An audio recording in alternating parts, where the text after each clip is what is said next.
कल 12 अक्टूबर को भीम आर्मी प्रमुख चंद्रशेखर आजाद के जेल भरो आंदोलन में पहुंचने के आह्वान से ग्वालियर प्रशासन हुआ अलर्ट। कल ग्वालियर के मेला मैदान में जेल भरो आंदोलन से निपटने के लिए तकरीबन 3000 पुलिसकर्मियों से ज्यादा जवान रहेंगे तैनात। मध्य प्रदेश में लगी आचार संहिता के बीच जेल भरो आंदोलन के इस आह्वान ने ग्वालियर प्रशासन की नींद उड़ा दी है। आपको बता दें कि ग्वालियर शहर में बीते 25 सितंबर को गुर्जर महाकुंभ के कार्यक्रम में फैले उपद्रव के बाद गुर्जर समुदाय के लोगों की हुई गिरफ्तारी के खिलाफ चंद्रशेखर आजाद ने फेसबुक लाइव के जरिए 12 अक्टूबर को जेल भरो आंदोलन में पहुंचने का किया था ऐलान। इसके साथ ही आपको यह भी बता दें कि इस आंदोलन की अनुमति न देते हुए कलेक्टर और एसएसपी ने संयुक्त प्रेस वार्ता करते हुए कहा है कि किसी भी कार्यक्रम को मंजूरी नहीं और शांति सौहार्द बिगाड़ने वालों पर की जाएगी कठोर कार्रवाई। लेकिन बावजूद इसके 12 अक्टूबर के आंदोलन की प्रशासन की तरफ से अनुमति न मिलने के बाद भी ग्वालियर कूच करने को तैयार हैं भीम आर्मी के प्रमुख चंद्रशेखर आजाद। गुर्जर समाज की गिरफ्तारियां और आंदोलन की अनुमति न मिलने से चंद्रशेखर ने भाजपा की शिवराज सरकार को दलित पिछड़ा विरोधी बताते हुए कहा कि जुल्म, जाति एवं अत्याचार के खिलाफ हम संगठित होकर 12 अक्टूबर को ग्वालियर में जेल भरो आंदोलन में देंगे गिरफ्तारी। वहीं ग्वालियर जिले के कलेक्टर और एसएसपी के द्वारा की गई प्रेस वार्ता में आंदोलनकारियों से सख्ती से निपटने और कठोर कार्रवाई करने के निर्देश जारी कर दिए गए हैं। देखिए यह वीडियो।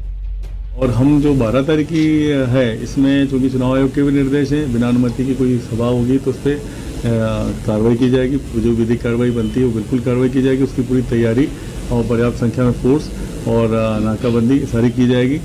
और ये शहर के भी जो हमारे जितने जिम्मेदार लोग हैं सभी समाजों के और विशेषकर गुर्जर समाज के भी, उनका भी कहना है कि उपद्रव जो इन्होंने किया बहुत लिमिटेड लोग थे और उनके साथ में हमारा समाज नहीं है और इस तरह का कोई उपद्रव कराएगा तो हम लोग उसके साथ नहीं। सर, ऐसे लोगों को चिन्हित किया जो सोशल मीडिया पर इस तरह का भ्रामक प्रचार कर रहे हैं? हाँ, कुछ लोगों को चिन्हित कर रहे हैं और उस पर भी बात कर रहे हैं उनसे और उन पर भी कार्रवाई करेंगे। सर, ग्रामीण क्षेत्रों से जुड़े हाईवे जो है उसको ब्लॉक कर दिया गया था, तो हाईवे को सुरक्षित रखने के किस तरह की बहुत सारे पॉइंट्स लगाए जाएंगे ताकि पहले से ही पॉइंट्स लगाएं, जो कि आह्वान की बात आ गई है, जानकारी में आई है, तो वो पूरे सारे पॉइंट्स लगाएंगे ताकि शहर में ऐसा ना हो।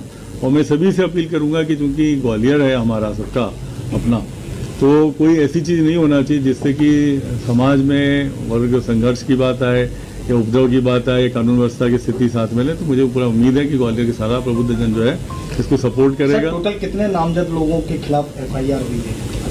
करीबन 43 के ऊपर हुई है। सर, इसमें जो सांसद और विधायक भी थे यूपी के और एक, इसमें देखिए इसमें कई बातें ये भी आई हैं। इसमें भी कुछ लोगों को भ्रम है कि कुछ लोगों का नाम जैसे आया और वहाँ पे जिसने बताया एफआईआर के टाइम पे कि इन लोगों ने मंच शेयर करके भाषण दिए गए, उसमें कुछ लोगों ने हमको दिए हैं इस तरह के आवेदन दिए हैं कि हमने ऐसा नहीं कहा था, ऐसे ऐसे थे और हमारे एविडेंस दिए।